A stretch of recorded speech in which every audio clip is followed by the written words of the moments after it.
Welcome to the Cheating Infidelity. Did you know over 90% of our viewers don't subscribe?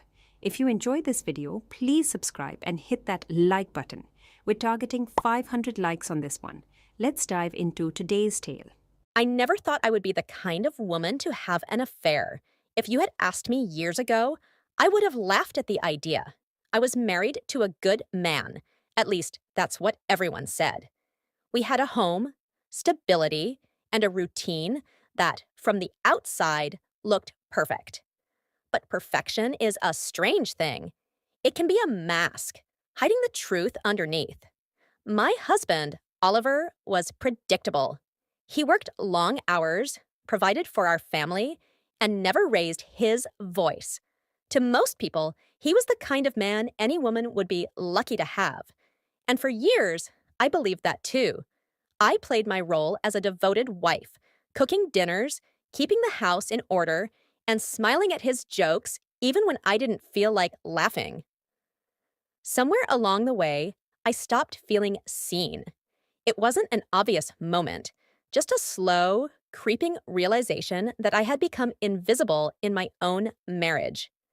Oliver and I had fallen into a rhythm that no longer felt like love. Conversations turned into short exchanges about bills and schedules. The warmth we once had faded into routine, and before I knew it, we were living more like roommates than husband and wife. I tried to tell myself this was normal, that after years together, all marriages settled into something quieter, something more practical than passionate. I told myself I should be grateful that I had a husband who worked hard, who didn't drink excessively, who never cheated, who came home every night. But there was a part of me that wondered, was this all there was? Was this how the rest of my life was going to feel? And then I met Daniel. It wasn't planned. It wasn't something I went looking for, but life has a way of bringing people into your world when you least expect it. Daniel was everything Oliver wasn't: spontaneous, funny, and attentive in a way that made me remember what it felt like to be wanted. We met through a mutual friend at a gathering, and from the moment we started talking, I felt something stir inside me that had been dormant for years. He asked questions about my life, about my dreams, about the things I loved.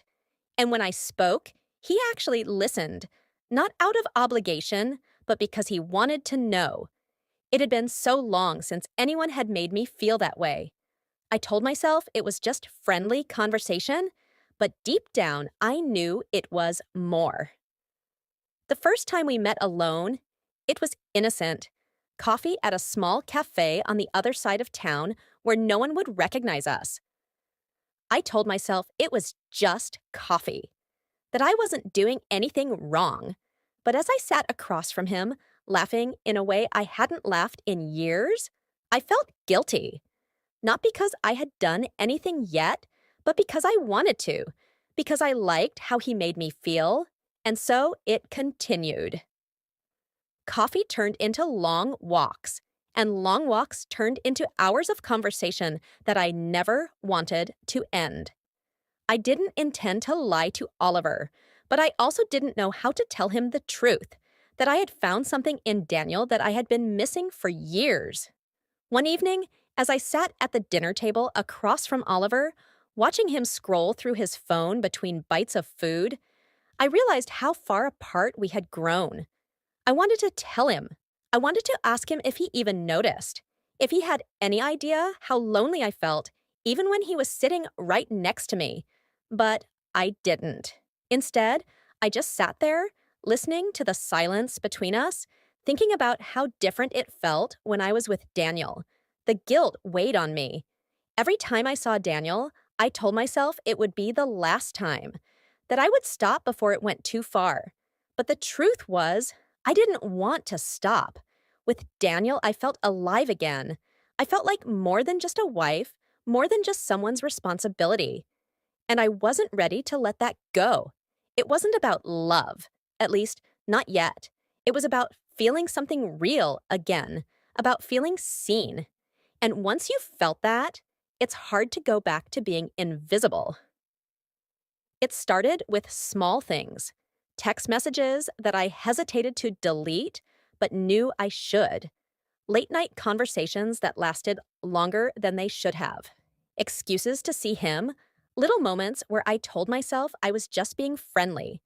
I never thought I was the kind of woman who would lie to her husband, and yet I found myself doing it so effortlessly. One evening, I told Oliver I was going out to meet a friend. It wasn't entirely a lie. I did meet someone. It just wasn't the friend he was thinking of. As I sat in Daniel's car, parked at the quiet end of a street where no one would notice, I felt the weight of what I was doing pressing down on me. "We can stop this," Daniel said, as if reading my mind. "I don't want to hurt you." I should have said yes. I should have told him it was over. But instead, I said, "I don't want to stop." I knew it was wrong, but for the first time in years, I felt something again. Excitement, anticipation, a rush of emotions I thought I had lost forever. When I was with Daniel, I wasn't just Oliver's wife. I was me. I was the woman I used to be before my life became a series of responsibilities and routines. Days passed, and our meetings became more frequent. A stolen lunch hour here, a long walk there. It was dangerous, but that was part of what made it so intoxicating. I wasn't naive. I knew what affairs led to.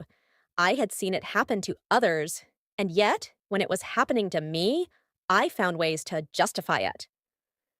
I told myself that Oliver had stopped paying attention to me, that he had taken me for granted, that he wouldn't even notice if I was gone. But deep down, I knew that wasn't true. Oliver wasn't cruel. He wasn't a bad husband. He was just comfortable. And maybe that was the problem. I wasn't comfortable anymore. I was restless, searching for something I couldn't quite name. Then, one evening, Oliver came home earlier than usual. I was in the kitchen, my phone on the counter, a message from Daniel still open. I didn't hear Oliver come in until he was right behind me. "Who's Daniel?" My heart stopped. I turned too quickly, knocking the phone off the counter. He picked it up before I could, reading the message on the screen. I opened my mouth, but no words came out. The truth was right there in front of him, and there was no way to take it back. Oliver stared at my phone, his face unreadable. A lump formed in my throat as I watched his eyes move across the screen, taking in the words Daniel had sent me just minutes before. "I can't stop thinking about you. When can I see you again?" I felt my stomach twist into knots. I wanted to say something, anything, but my mind was blank. My body was frozen, as if time had stopped, leaving only the sound of the clock ticking in the background. "Who is Daniel?" Oliver repeated, his voice quiet, too quiet. My heart pounded in my chest. I had rehearsed this moment in my head before, imagining what I would say if Oliver ever found out. But now that it was happening, all those imagined excuses, all the carefully crafted lies, disappeared. "He's a friend," I finally said, my voice barely above a whisper. It was a pathetic answer, and we both knew it. Oliver looked up at me, his expression shifting. There was something there, hurt, disbelief, maybe even anger, but it was controlled, buried beneath the calm exterior he always carried. "A friend?" he repeated. He let out a short, humorless laugh. "So, do all your friends say they can't stop thinking about you?" I swallowed hard, my hands trembling at my sides. I could feel the air in the room getting heavier, the walls closing in. "It's not what you think," I said weakly, even though I knew it was exactly what he thought. Oliver sighed, rubbing his temple. "I want the truth, Emma." His voice was steady, but I could hear the strain underneath. "Don't insult me by lying." The truth. That was the problem. The truth was ugly. The truth would destroy everything. I opened my mouth again, searching for something that might make this moment less unbearable, but nothing came. The silence between us stretched, thick and suffocating. Finally, Oliver exhaled sharply and set the phone down on the counter. He stared at it for a long time before turning back to me. How long? I felt a tear slip down my cheek, but I quickly wiped it away. Oliver? How long, Emma? I closed my eyes for a second, bracing myself. A few months? He inhaled sharply, as if I had struck him. I saw his jaw tighten, his hands clench into fists, before he forced himself to relax. He looked down, shaking his head, and let out a small, bitter laugh. I knew something was off, he muttered to himself. I just kept telling myself I was imagining it. I wanted to say something, to explain, to make him understand, but what could I say? That I had felt lonely? That I had felt unseen? That I had convinced myself I wasn't doing anything wrong until it was too late? None of it would make a difference. Oliver looked back up at me, his eyes darker than I'd ever seen them. Do you love him? I hesitated. It was a question I hadn't even asked myself. Did I love Daniel? I cared about him, yes. I had found something in him that I had been missing for so long. But love? The word felt too big, too dangerous. I don't know, I whispered. Oliver scoffed, shaking his head. That's not an answer. I didn't respond. I couldn't. He took a deep breath, running a hand through his hair. I need to think, he said, stepping back. I need some time. I felt a sharp pang of panic. Oliver, please. But he was already walking away. The door closed behind him with a quiet finality. And just like that, I was alone. The next few days passed in a blur. Oliver didn't come home that night. He sent me a short message the next morning, saying he needed space. I didn't know where he was, but I knew better than to push him. I didn't reach out to Daniel either. I couldn't. I wasn't even sure what I felt anymore. The moment Oliver walked out that door, everything became real in a way it hadn't before. Guilt settled over me like a heavy blanket. I had told myself so many times that I wasn't hurting anyone, that I wasn't doing anything terrible. But looking at the emptiness of our home without Oliver in it, I realized how much damage I had done. I spent most of my time in the living room, staring at my phone, waiting for Oliver to text again. But he didn't. And then, after 2 days, he came home. I heard the keys in the door and sat up, my heart pounding. When he walked in, he looked exhausted. His eyes were bloodshot, his face unshaven. Hi, I said softly. He didn't respond right away. He just stood there for a moment, taking me in. Then he nodded slightly and walked past me, heading to the bedroom. I followed hesitantly. Oliver, can we talk? He sat on the edge of the bed, rubbing his hands together. I don't know if talking is going to fix anything, Emma. I swallowed. I'm sorry, I whispered. He finally looked at me, his expression unreadable. Are you? Tears welled in my eyes. Yes. Are you sorry you did it? Or sorry that you got caught? His words cut deep, but I knew I deserved them. I'm sorry I hurt you, I said truthfully. He nodded slowly. Then he said something I hadn't expected. Do you still want to be with him? I froze. Did I? I thought about Daniel, about the way he made me feel, the way he had brought something back to life inside me. But I also thought about Oliver, about the life we had built together, about the years we had shared. I don't know, I admitted. He exhaled sharply. At least you're honest now. A long silence stretched between us before he finally spoke again. I don't want to make any decisions right now, he said, but I need to know one thing. I braced myself. Are you willing to fight for this? His voice was raw, filled with something close to desperation. Tears spilled down my cheeks. Yes, I whispered. I want to fix this. Oliver studied me for a long moment before nodding. Then we start there. It wasn't forgiveness. It wasn't a promise, but it was something. And for now, that had to be enough. Oliver didn't say much after that night. We existed in the same space, but the warmth between us was gone. Conversations were short, careful. He had stopped asking me where I was going, who I was texting, what I was thinking. For the first time in years, Oliver was a stranger to me. I tried to close the distance between us. I made his coffee in the morning like I always had, left small notes for him on the counter, made dinner, even though I knew he barely had an appetite. But nothing seemed to reach him.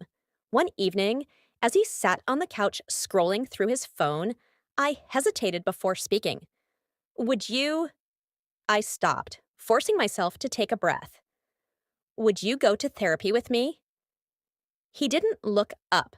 For a long time, I thought he would ignore me completely. But then he sighed, setting his phone down. Do you think that'll fix this? He asked, his voice tired. I swallowed. I don't know, but I think it's a start. He was quiet for a moment, then gave a small nod. Fine, I'll go. It was the first thing that felt like hope. Our first session was tense. I expected that. The therapist, a woman in her early 50s named Dr. Latham, greeted us kindly, then gestured for us to sit. Oliver sat with his arms crossed, his face unreadable. Why are you both here today? Dr. Latham asked gently. I hesitated, but Oliver spoke first. Because she cheated on me. His words were blunt, cutting. And now she wants to fix something that's already broken. I flinched, but I didn't argue. He had the right to feel that way. Dr. Latham nodded. Emma, why do you want to fix this? I turned to Oliver. Because I love him, I said honestly. And because I made a mistake, a horrible mistake, but I don't want to throw away everything we've built. Oliver scoffed. Funny how you didn't think about that before. Tears burned in my eyes. I did. I thought about it every day. Dr. Latham leaned forward slightly. Then why did you continue? I exhaled slowly. Because I felt lonely. And I know that's not an excuse, but it's the truth. Oliver let out a humorless laugh. Lonely? So that's my fault? No, I said quickly. I don't blame you for my choices, but I felt invisible, Oliver, for so long. And I should have talked to you about it. I should have told you how I was feeling, but instead, I looked for attention somewhere else. Oliver clenched his jaw, but he didn't say anything. Dr. Latham nodded, taking in our words. Oliver, how do you feel hearing that? He shook his head. I don't know. I'm angry. I'm hurt. I feel stupid. His voice cracked slightly, and he swallowed hard. I trusted her. I never thought she would do something like this. I reached for his hand, but he pulled away. It felt like a knife to the chest. Dr. Latham noticed, but didn't comment. Trust is hard to rebuild, she said gently. And right now, Oliver, you don't owe Emma forgiveness, but you do need to ask yourself if you want to try. Oliver looked at me then, really looked at me, and for the first time in weeks, I saw something other than anger in his eyes. Pain, yes, but also hesitation, as if a small part of him wasn't ready to let go, and that gave me hope. Therapy wasn't easy. There were nights Oliver slept on the couch, nights he barely spoke to me at all. There were fights, some quiet, some loud, where he demanded answers I didn't always have. But slowly, painfully, things started to shift. One night, after another long session, we sat in the car outside our house, neither of us moving to go inside. I don't know if I'll ever be able to trust you again, Oliver admitted, staring at his hands. My heart ached. I know, he sighed, rubbing his temple. But I don't want to lose you. I turned to him, barely breathing. You don't have to. He looked at me then, really looked at me. Then help me believe that. And I did. Every single day, I did. It took months before he let me touch him again, before he let me hold him, kiss him, and even longer before he said he loved me without hesitation. But one day, he did, and I knew then that we had survived the worst thing that had ever happened to us. Not unscarred, not unchanged, but together. And sometimes that was enough.